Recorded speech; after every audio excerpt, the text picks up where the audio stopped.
نحمده ونصلي على رسوله الكريم أما بعد فقد قال الله تبارك وتعالى في كلامه المجيد أعوذ بالله من الشيطان الرجيم بسم الله الرحمن الرحيم يا أيها الإنسان ما غرك بربك الكريم صدق الله العظيم وصدق رسوله النبي الكريم ونحن على ذلك من الشاهدين والشاكرين محترم دوستو बुजुर्गो अल्लाह जल्ला शानुहुर बड़ मेहरबानी যিনি আমাদেরকে বড় ভালোবেসে এই গ্রামের মধ্য থেকে বাছাই করে দুনিয়ার মধ্যে সবচাইতে ভালো জায়গা তার ঘরে আসার এবং বসবার তৌফিক দান করলেন, তার জন্য আমরা সকলে শুকরিয়া স্বরূপ করি আলহামদুলিল্লাহ। मेरे मोहतरम दोस्तों बुजुर्गो, আল্লাহ তাবারক তাআলা যাকে ভালোবাসেন হাদিস পাকের মধ্যে এসেছে তাকে দ্বীনের কাজ এবং দ্বীনের বোঝ তাকে দান করেন। শত কোটি দরুদ ও সালাম বর্ষিত হোক সেই নবীর প্রতি যার বাদাওলাতে আল্লাহ তাবারক তাআলা আমাদেরকে দ্বীনের কাজ করার মতো তৌফিক দিয়েছেন। সেই নবীর প্রতি সকলে একবার দরুদ ও সালাম পৌঁছাই বলি সাল্লাল্লাহু আলাইহি ওয়াসাল্লাম। मेरे मोहतरम दोस्तों बुजुर्गो, আল্লাহ তাবারক তাআলা আমাদেরকে ছোট্ট একটি জিন্দেগি দান করেছেন। এই হায়াতটা, এই জিন্দেগিটা কাটিয়ে যাওয়ার জন্য নয়, আমাদেরকে এই ছোট্ট জিন্দেগিটা দান করেছেন বানাবার জন্য। আমরা অনেকে মনে করি যে জিন্দেগি কেটে গেলেই চলবে, যতদিন আল্লাহ হায়াতে রাখেন ততদিন যাও করে কেটে গেলে চলবে, এটাই আমরা মনে করি। কিন্তু মেরে মোহতারাম দোস্ত বুজুর্গো, আল্লাহ তাবারক তাআলা যে জিন্দেগিটা, যে হায়াতটা দিয়েছেন এটা কাটাবার জন্য নয়, বানাবার জন্য। কিসের উপরে বানাবো? দ্বীনের উপরে বানাতে হবে। মেরে মোহতারাম দোস্ত বুজুর্গো, আল্লাহ তাবারক তাআলা এই দুনিয়াতে অনেক মানুষকে পাঠিয়েছেন, অনেক শ্রেণীর মানুষকে পাঠিয়েছেন। আল্লাহ তাবারক তাআলা কারো বংশ মর্যাদা দেখবেন না, অনেক বংশের মানুষকে আল্লাহ তাবারক তাআলা দুনিয়াতে পাঠিয়েছেন, উম্মতে মুহাম্মাদির মধ্যেও পাঠিয়েছেন। অনেক বংশের মানুষ উম্মতে মুহাম্মাদিতেও আছে, অনেক পেশার মানুষ উম্মতে মুহাম্মাদির মধ্যেও আছে, অনেক সম্পর্কের মানুষও উম্মতে মুহাম্মাদির মধ্যে আছে। মেরে মুহতারাম দোস্ত বুজুর্গ, আল্লাহ কোনো বংশ দেখেন না, আল্লাহ তাবারক তাআলা কোনো সম্পর্ক দেখেন না, আল্লাহ তাবারক তাআলা কারো রূপ দেখেন না, আল্লাহ তাবারক তাআলা এটাও দেখেন না কে কত টাকার মালিক। আল্লাহ তাবারক তাআলা এটাই দেখবেন যে কে দুনিয়া থেকে তার জিন্দেগিটাকে বানিয়ে আসতে পেরেছে। আল্লাহ তাবারক তাআলা এটাই দেখবেন যে দুনিয়া থেকে তার জিন্দেগিটা গড়তে পেরেছে, বানাতে পেরেছে, ইসলামের উপরে চলতে পেরেছে। আল্লাহ এটাই দেখবেন। যদি আল্লাহ তাবারক তাআলা জায়গা দেখতেন, বংশ দেখতেন, তাহলে মেরে মুহতারাম দোস্ত বুজুর্গ, দুনিয়াতে কুরাইশ বংশের উপরে কোনো বংশ নেই। দুনিয়াতে কুরাইশ বংশের উপরে কোনো বংশ নেই, যে বংশেতে আল্লাহর নবীকে আল্লাহ পাঠিয়েছেন, আল্লাহর হাবিবকে পাঠিয়েছেন। হাশিমেদের মধ্যে বাছাই করে কুরাইশদের মধ্যে আল্লাহ তাবারক তাআলা আমার আপনার নবী মুহাম্মদুর রাসূলুল্লাহ সাল্লাল্লাহু আলাইহি ওয়াসাল্লামকে পাঠিয়েছেন। এবং দুনিয়ার মধ্যে সবচাইতে ভালো জায়গা মক্কার উপরে কোনো জায়গা নেই।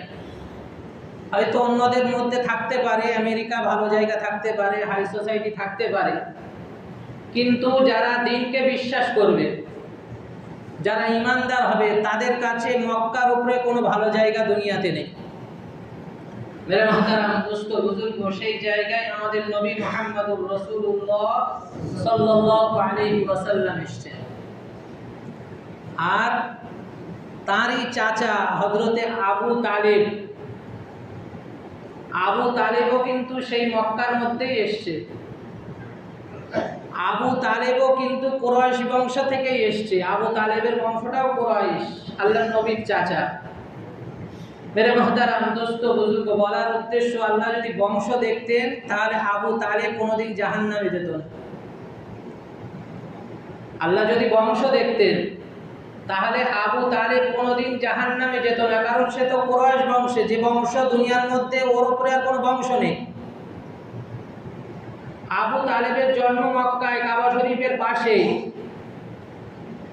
তাহলে আল্লাহ যদি জায়গা দেখতেন যে অমুক সোসাইটি, অমুক জায়গায়, খুব নামি দামি জায়গায় তার জন্ম, যদি আল্লাহ এটা দেখতেন তাহলে তারপরেও আবু তালেব জাহান্নামে যেত না, কারণ আবু তালেব কাবার পাশেই জন্ম নিয়েছে।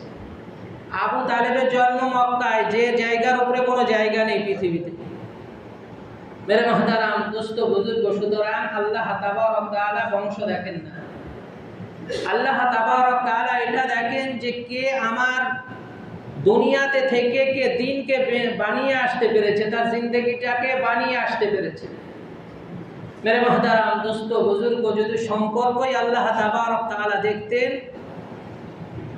আমাদের সমাজের মধ্যে অনেকের সম্পর্ক অনেক ঊর্ধ্বতর স্তরে থাকে, অনেক বড় বড় জায়গার সাথে আমাদের অনেকের সম্পর্ক আছে। যদি আল্লাহ তাবারক ওয়া তাআলা সম্পর্কটা দেখতেন তাহলে আসিয়া জান্নাতে যেতে পারতেন না। আসিয়াকে আমরা জানি তো, আসিয়াকে একটু বলি তো। হ্যাঁ, ফেরাউন খুব একটা বড় বুজুর্গ ব্যক্তি নয়। ফেরাউন হলো কাফের, শুধু কাফের নয়, ফেরাউন ঘোষণা করেছে আনা রব্বুকুমুল আ'লা, আমি হচ্ছি সবচেয়ে বড় খোদা, সম্মানিত খোদা, তোমাদের খোদারও খোদা। মেরে মুহতারাম দোস্ত বুজুর্গ, আল্লাহ যদি সম্পর্ক দেখতেন তাহলে ফেরাউনের স্ত্রী আসিয়ার জান্নাতে যাওয়া হতো না, কারণ ফেরাউনের মতন এমন কাফেরের সাথে, কাফেরের বিবি হওয়ার পরেও, এক বিছানায় শোয়ার পরেও আসিয়া তার জিন্দেগিটাকে এমনভাবে গড়েছে, তার জিন্দেগিটা এমনভাবে বানিয়েছে যে ফেরাউনের স্ত্রী হওয়ার পরেও, তার বিছানাতে শোয়ার পরেও আল্লাহ তাবারক ওয়া তাআলা তাকে জান্নাত দান করেছে। মেরে মুহতারাম দোস্ত বুজুর্গ, বলার উদ্দেশ্য, আল্লাহ তাবারক ওয়া তাআলা বংশও দেখেন না, সম্পর্কও দেখেন না। আল্লাহ তাবারক ওয়া তাআলা কারোর পেশাও দেখেন না, যে কে কত পোস্টে, কার কত পোস্ট আছে, কার কত র্যাঙ্ক আছে, যে কত সে ভালো চাকরি করে, এই পেশাও আল্লাহ তাবারক ওয়া তাআলা দেখেন না। যদি দেখতো তাহলে হযরতে বেলাল রাদিয়াল্লাহু তাআলা আনহু জান্নাতে যেতে পারতেন না। বেলাল কে ছিলেন? কৃতদাস ছিলেন, গোলাম ছিলেন। মেরে মুহতারাম দোস্ত বুজুর্গ, আল্লাহ তাবারক ওয়া তাআলা যদি চেহারা দেখতেন তারপরও বেলালও যেতে পারতেন না। এটাতেও বেলালের, এই খুঁতটা বেলালের মধ্যে ছিল। আমরা আফ্রিকার মানুষদেরকে দেখেছি যে আফ্রিকার মানুষদের মতন কালো মানুষ দুনিয়াতে হয় না। আফ্রিকার এক একজন মানুষকে দেখলে দেখা যাবে ডাইস ছাড়াই আল্লাহ বানিয়েছেন। আমরা সৌদিতে ছিলাম, দেখেছি যে সুদানের মানুষরা, আফ্রিকার মানুষদের ঠোঁটটা এত মোটা যে তার চেহারা দেখলে হাসি লাগতো, যেন মনে হয় আল্লাহ কোনো তার ফর্মা ছাড়াই, ডাইস ছাড়াই বানিয়েছে। মেরে মুহতারাম দোস্ত বুজুর্গ, বেলাল রাদিয়াল্লাহু তাআলা আনহু ছিল বড় কালো ছিল, অনেক দোষ তার মধ্যে, অনেক খুঁত ছিল, সে তোতলা ছিল, কথা ঠিক মতন বলতে পারতো না, আজানও ঠিক মতন দিতে পারতো না তার তোতলামোর জন্যে। তারপরেও আল্লাহ তাবারক ওয়া তাআলা তাকে জান্নাত দিয়েছেন। কিসের কারণে? সে তার জিন্দেগিটাকে বানিয়েছে। আল্লাহ রূপ দেখেন না, পেশা দেখেন না, আল্লাহ দেখেন কে দুনিয়া থেকে তার জিন্দেগিটাকে বানিয়ে আসতে পেরেছে। মেরে মুহতারাম দোস্ত বুজুর্গ, গরিব থেকে গরিবও যদি সে বানাতে পারে তার জিন্দেগিটাকে, আল্লাহ তাবারক ওয়া তাআলা তাকে দুনিয়া এবং আখিরাতের বাদশা বানিয়ে দেবে। मेरे मोहतरम दोस्तों बुजुर्ग একটা ঘটনা বললে আমরা বুঝতে পারবো যে আগেকার জামানাতে জমিদাররা যখন ছিল, যখন রাজাদের বংশ ছিল, যখন রাজাদের পুত্র রাজপুত্র বা পুত্রবধূরা যখন বাইরে বার হতো তখনকার নিয়ম ছিল তাদের দিকে তাকানোটাও নিষেধ ছিল। এইরকম একটা জামানায় একজন রাজা জমিদারের পুত্র এবং জমিদারের পুত্রবধূ রাস্তা দিয়ে যাচ্ছে, একজন ভিক্ষুকও সেই রাস্তা দিয়ে যাচ্ছে। তো বর্ষার সময় কাদা, ভিক্ষুকের পায়ের জুতোর কাদা জমিদারের পুত্রবধূর গায়ে লেগেছে। এটা ছিল ভিক্ষুকের অপরাধ। ভিক্ষুকও যাচ্ছে, জমিদারের পুত্রবধূ দুজনাই যাচ্ছে। ক্রস করতে গিয়ে ভিক্ষুকের পায়ের জুতার কাদা জমিদারের পুত্রবধূর গায়ে লেগেছে।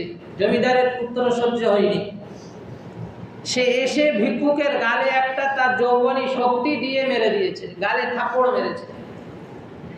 মেরে মোহতারাম দোস্ত বুজুর্গ, ভিক্ষুক কোনো কথা বলেনি, শুধু আসমানের দিকে তাকিয়ে ভিক্ষুক শুধু এই কথাটাই বলেছে, ইয়া মাল্লা তাজুরুল উয়ুন, ইয়া মাল্লা তারাহুল উয়ুন, আয় আল্লাহ, আমি তোমাকে দেখতে পাই না কিন্তু তুমি তো আমাকে দেখতে পাচ্ছ, আমার সাথে কি ঘটনা ঘটলো তুমি তো দেখেছো। শুধু একটুখানি কথা ভিখারি আসমানের দিকে তাকিয়ে আল্লাহকে বলেছে, ইয়া আল্লাহ তারাহুল উয়ুন, আমি তোমাকে দেখতে পাইনি কিন্তু তুমি তো আমাকে দেখতে পেয়েছো, আমার সাথে কি ঘটলো তুমি তো দেখেছো। শুধু একটুখানি বলার সাথে সাথে, তার বলা শেষ হওয়ার সাথে সাথে জমিদারের পুত্রও মারা গিয়েছে। একটুখানি বলার সাথে সাথে, তার বলা শেষ হয়নি তার আগেই জমিদারের পুত্র সঙ্গে সঙ্গে রাস্তায় মারা গিয়েছে। এলাকার সমস্ত এলাকাবাসী জড়ো হয়ে গিয়ে ভিক্ষুককে ধরেছে যে কি করলে তুমি, যে সে মারা গেল। ভিক্ষুক বলছে আমি তো কিছু করিনি, এখানে একটা ভালোবাসার খেলা চলছে। এলাকাবাসী বলছে এই মৃত্যুর মধ্যে আবার ভালোবাসা কোথা থেকে আসলো। তখন ভিক্ষুক বলছে যে জমিদারের পুত্র, তার ভালোবাসা, তার প্রেমিকা, তার বিবির গায়ে আমার পায়ের জুতার কাদা লেগেছে, তার সহ্য হয়নি, সে তার যৌবনী শক্তি দিয়ে আমার গালে থাপ্পড় বসিয়ে দিয়েছে। তার ভালোবাসার গায়ে কাদা লেগেছে, সে সহ্য করতে পারেনি, তার জন্য আমার গালে থাপ্পড় বসিয়েছে। আমাকেও একজন ভালোবাসে, সে যাকে ভালোবাসে সে তার ভালোবাসার দাবিতে সে আমাকে থাপ্পড় দিয়ে সে ক্ষান্ত হয়েছে, কিন্তু আমাকে একজন ভালোবাসে, সে তাকে তার জান নিয়ে ক্ষান্ত হয়েছে। মেরে মহতারাম দোস্ত বুজুর্গ, বলার উদ্দেশ্য যে গরিব থেকেও যদি গরিব হই আমরা, যদি রাস্তার ভিক্ষুকও হই, আর যদি নিজের জিন্দেগিটাকে যদি গড়তে পারি, মেরে মহতারাম দোস্ত বুজুর্গ, ইহকাল পরকালে আমরা বাদশাহ হব। মেরে মহতারাম দোস্ত বুজুর্গ, শুধু পুরুষ নয়, যুবক নয়, বৃদ্ধরাও যদি আমরা গড়তে পারি তাহলে আমরাও পরকালের বাদশাহ হব। পুরুষ ছাড়া যদি আমরা নারীরা, যারা আমরা আওয়াজ শুনছি, যে সমস্ত নারীরা বা আমাদের ঘরে যারা আছে, তারাও যদি আমরা আমাদের জিন্দগিটাকে গড়তে পারি তাহলে তারাও ইহকাল পরকালের বাদশাহ হবে। মেরে মহতারাম দোস্ত বুজুর্গ, ফেরাউনের বাড়ির কাজের মহিলা,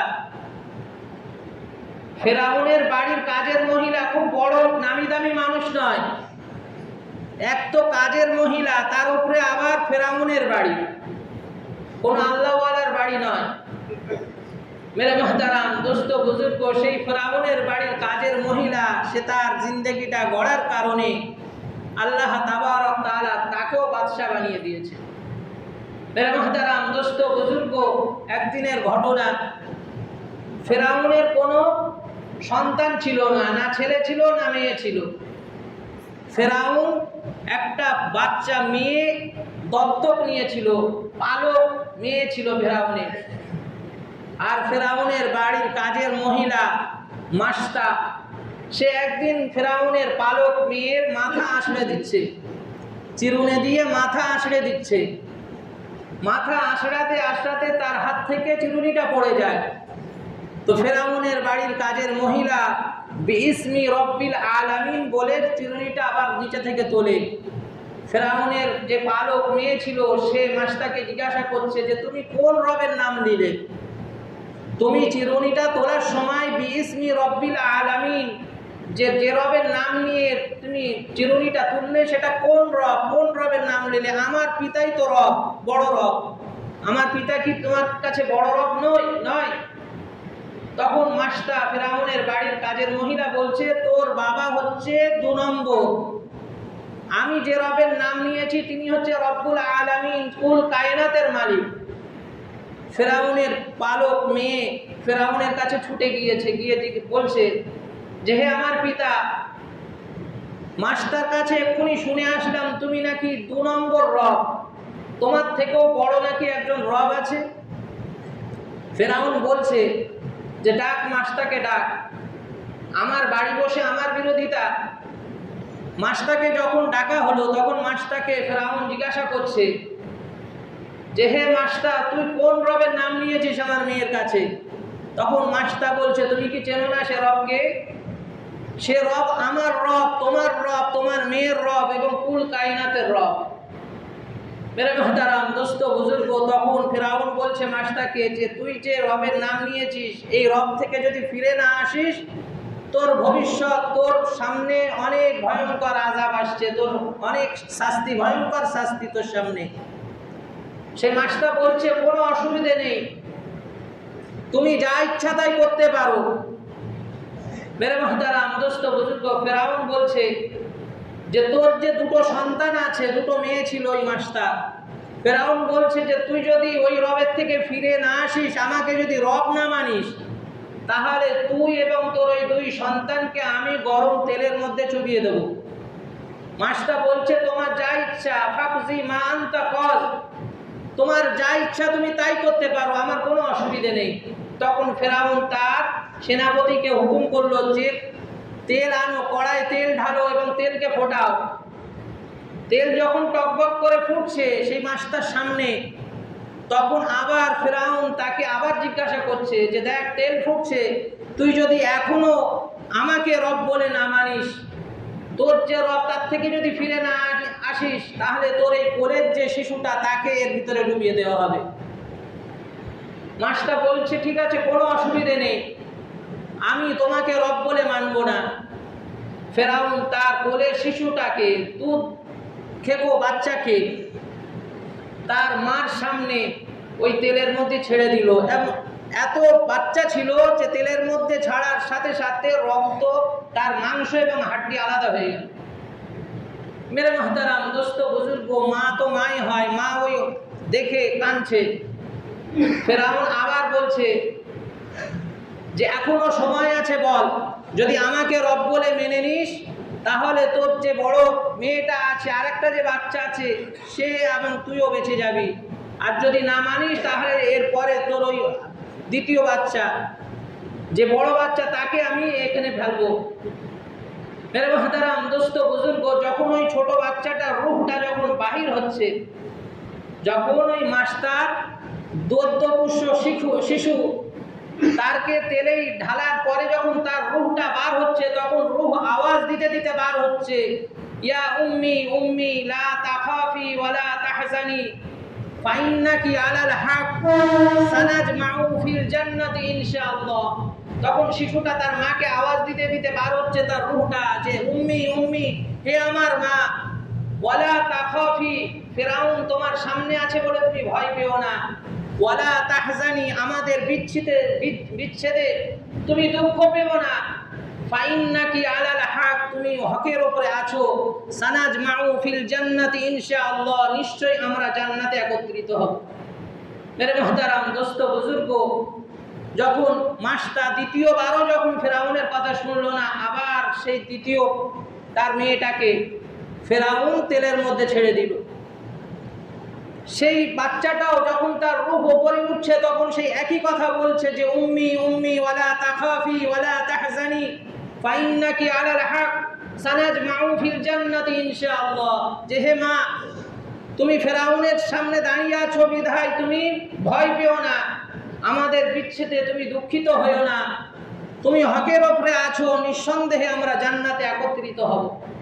মেরে মুহতারাম দোস্ত বুজুর্গ, ফেরাউন আবার সেই মাছটাকে বলছে যে দেখ, তোর দুটো শিশুকেই আমি তেলের মধ্যে ছিঁড়ে দিয়েছি, তুই এখন বাকি আছিস, তুই চিন্তা কর, যদি এখনো তোর সিদ্ধান্ত পরিবর্তন করিস তাহলে তুই বেঁচে যাবি। মেরে মুহতারাম দোস্ত বুজুর্গ, মাছটা তখন হাত উপরে তুলে কাঁদছে আল্লাহর কাছে। ফেরাউন জিজ্ঞাসা করছে যে তুই কিসের জন্য কাঁদছিস, তুই আমাকে বল, আমি তোকে প্রাণ ভিক্ষা দেবো, তুই আমার কাছে কাঁদ। তখন মাছটা বলছে যে হে ফেরাউন, তোর মতন 100 লক্ষ লক্ষ ফেরাউন নারাজ হয়ে যাক, তাতে আমার কিছু আসে যায় না, আমি এই জন্য আমার রবের কাছে কাঁদছি যে আমার রব যেন আমার উপরে নারাজ না হয়ে যায়। মেরে মুহতারাম দোস্ত বুজুর্গ, ফেরাউন বুঝতে পারলো যে এ পরিবর্তন হওয়ার মেয়ে নয়। তখন ফেরাউন মাছটাকে জিজ্ঞাসা করলো যে তোর কি কোনো শেষ ইচ্ছা আছে? যেমন ফাঁসি দেওয়ার সময় জিজ্ঞাসা করা হয় শেষ ইচ্ছা কি, ঠিক তেমনও ফেরাউন সেই মাছটাকে জিজ্ঞাসা করছে যে দেখ, এর পরের বাড়ি হচ্ছে তোর যদি কোনো শেষ ইচ্ছা থাকে তাহলে আমাকে বলতে পারিস। মাছটা বলছে যে হ্যাঁ, একটা শেষ ইচ্ছা আছে, যদি তুমি পুরো করো। তখন ফেরাউন বলছে কি বল? তখন মাছটা বলছে যে আমাকে তেলে ঢেলার পরে যখন আমারও মাংস হাড্ডি আলাদা হয়ে যাবে, তখন আমার ওই 2 সন্তানের হাড্ডি এবং আমার হাড্ডি একত্রিত করে এক কবরের মধ্যে দিয়ে দেবে। ফেরাউন বলছে যে ঠিক আছে, তোর কথা অনুযায়ী, তোর ইচ্ছা অনুযায়ী সে কাজ করা হবে। তো যখন মাছটাকেও তেলের মধ্যে ঢেলে দেওয়া হলো, তার হাড্ডি এবং তার 2 সন্তানের হাড্ডিকে নিয়ে এক কবরের মধ্যে দাফন করা হয়েছে। মেরে মুহতারাম দোস্ত বুজুর্গ, এটা ছিল ফেরাউন অর্থাৎ মুসা আলাইহিস সালাতু ওয়াস সালামের জামানার ঘটনা। আল্লাহর নবী সাল্লাল্লাহু আলাইহি ওয়াসাল্লাম যখন মেরাজে যাচ্ছেন, আমাদের নবী যখন মেরাজে যাচ্ছেন, তখন যখন বোরাকে করে যাচ্ছেন, তখন এক জায়গা থেকে একটা খুশবু ভেসে আসছে। খুশবু, আল্লাহর নবী জিব্রাইলকে জিজ্ঞাসা করছেন, হে ভাই জিব্রাইল, আমরা কি জান্নাতের আশেপাশে এসে গিয়েছি? জান্নাতের খুশবু বার হচ্ছে।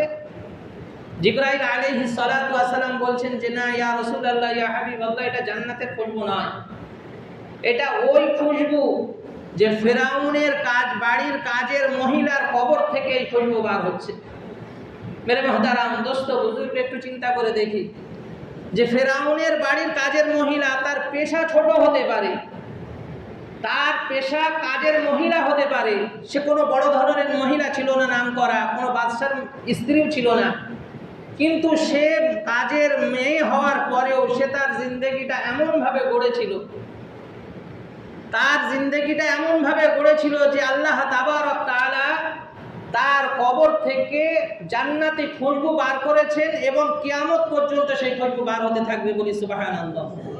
মেরে মুহতারাম দোস্ত বুজুর্গ, আজ আমরা তো দুনিয়াতে বসবাস করি, আমরা কজন আমরা দুনিয়াতে নিজের জিন্দেগিটা করতে পেরেছি?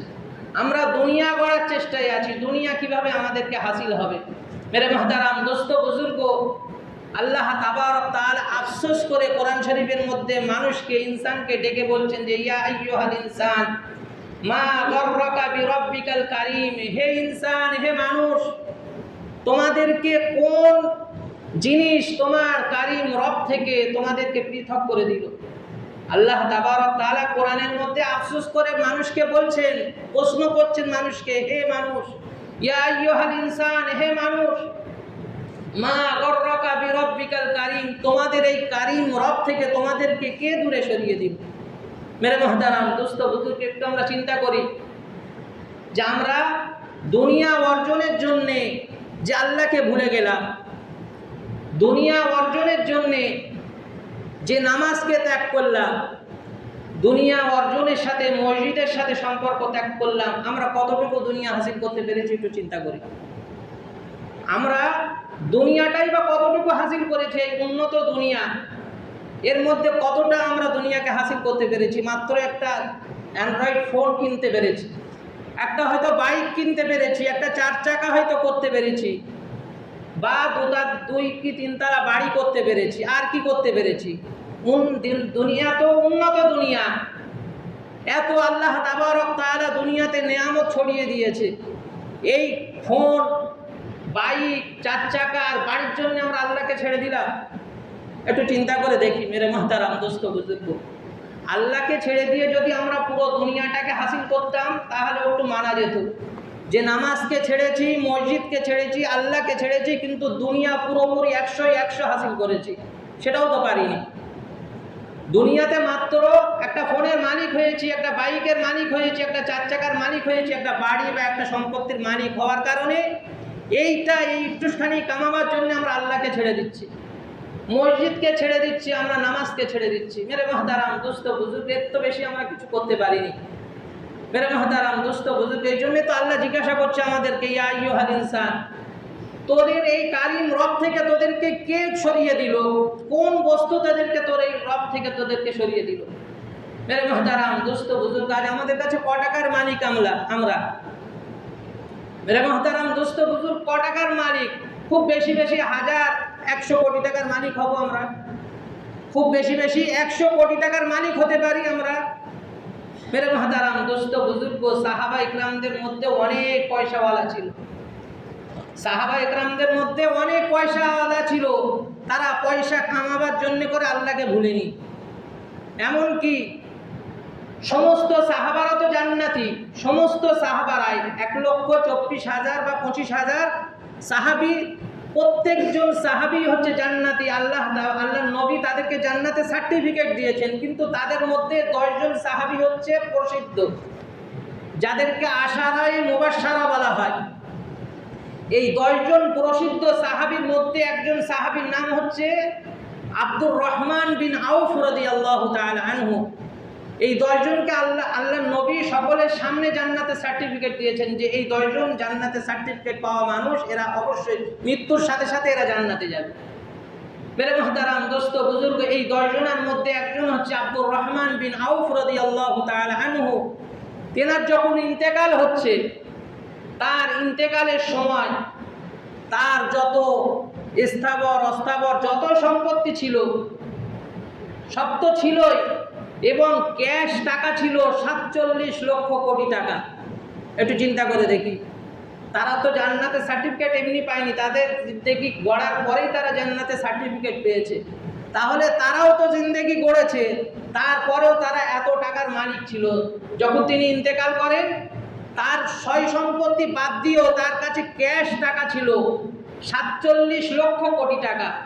মেরে মুহতারাম দোস্ত বুজুর্গ, আমাদের এই জামানাতে যদি কেউ সারাটা 24 ঘন্টার মধ্যে তার জিন্দগিটা যদি লাগিয়ে দেয়, তারপরে অত টাকার রোজগার করতে পারবে। আমাদের পশ্চিমবাংলার এই 25 সালের বাজেট হচ্ছে 3,89,000 কোটি টাকা, এক বছরের বাজেট। এবছরে 25-26-এ পুরো পশ্চিমবাংলার মানুষের উপরে যদি মুখ্যমন্ত্রী খরচ করে সবকিছু, এই লক্ষ্মী ভান্ডার দিচ্ছে, যাই কিছু প্রকল্প আছে সব কিছুতে টাকা ব্যয় করার পরেও সারা বছরে খরচ হয়েছে 3,89,000 কোটি টাকা। আর আব্দুর রহমান বিন আউফের কাছে ছিল 47 লক্ষ কোটি টাকা। একটু চিন্তা করে দেখি, পুরো পশ্চিমবাংলার সরকারের কাছে যে টাকা আছে তার থেকেও কয়েক গুণ বেশি ছিল সাহাবার কাছে। তারাও তো জিন্দেগি বানিয়েছিলেন। মেরে মুহতারাম দোস্ত বুজুর্গ, একটু চিন্তা করে দেখি, এখনো সময় আছে। যদি এখনো আমরা তওবা করে যদি আমরা নিজেদেরকে এখনো বানাতে পারি, মেরে মুহতারাম দোস্ত বুজুর্গ, তাহলে আমরা ইহকালেও কামিয়াব হব, পরকালেও কামিয়াব হব। তা না হলে সামনে অনেক বড় বড় বিপদ আসছে, সামনে অনেক বড় বড় বিপদ আসছে। এই এনআরসি তো খুব বড় একটা বিপদ না, হয়তো আমাদেরকে দেশ ছাড়া করবে, এটাই কারণ আমরা আল্লাহর ঘর ছেড়েছি, তার জন্য আমাদের শাস্তি, দেশ ছাড়তে হবে। এটা আমাদের কারণ আল্লাহ তাবারক তাআলা কোরআনের মধ্যে বলেছেন, যহরাল ফাসাদু ফিল বাররি ওয়াল বাহর বিমা কাসাবাত আইদিন নাস, যে তোমাদের সামনে, তোমাদের স্থলে জলে যা কিছু বিপদ আপদ আসে সবকিছু তোমাদের নিজেদের হাতের কামাই। মেরে মুহতারাম দোস্ত বুজুর্গ, আমরা নিজেদের হাত দিয়ে আমরা বিপদকে টেনে আনছি। আজ আমরা আল্লাহকে ছেড়েছি, আল্লাহর ঘরকে ছেড়েছি, এই জন্য আমাদেরকেও দেশ ছাড়তে হতে পারে।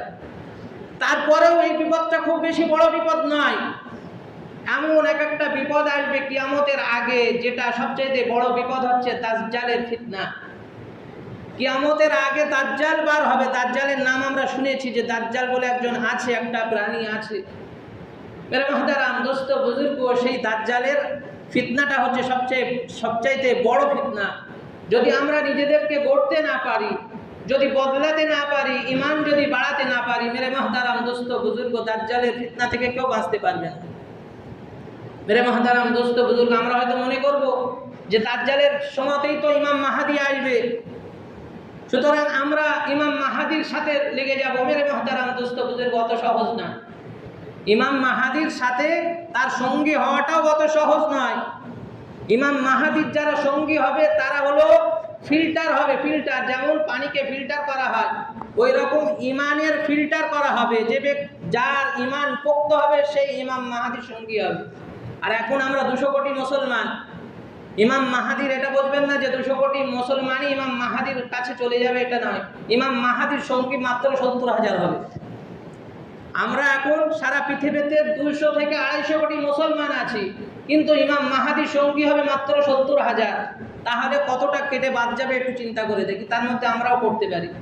মেরে মুহতারাম দোস্ত বুজুর্গ, সুতরাং এখনো সময় আছে। আমরা যদি আমাদেরকে বানাতে পারি, আমরা যদি দিনকে ঠিক করতে পারি, মেরে মুহতারাম দোস্ত বুজুর্গ, আল্লাহর ফয়সালা বদলে দিতে পারে। কারণ এই এনআরসি, এই দেশ ছাড়া, এই যে নতুন কানুন আসছে, মুসলমানদের জমি নিয়ে নিচ্ছে, মুসলমানদেরকে ভিটে ছাড়া হবে, এই সমস্ত কোনো সবকটাই আল্লাহর আযাব। আর আমাদের এইগুলো হচ্ছে হাতের কামাই। যদি আমরা পরিবর্তন হই, আল্লাহ ফয়সালা বদলে দিতে পারে। মেরে মুহতারাম দোস্ত বুজুর্গ, সুতরাং আমাদেরকে পরিবর্তন হতে হবে। যদি হতে পারি, তাহলে আমরা ইহকাল পরকালে দুই জগতেরই বাদশা হব।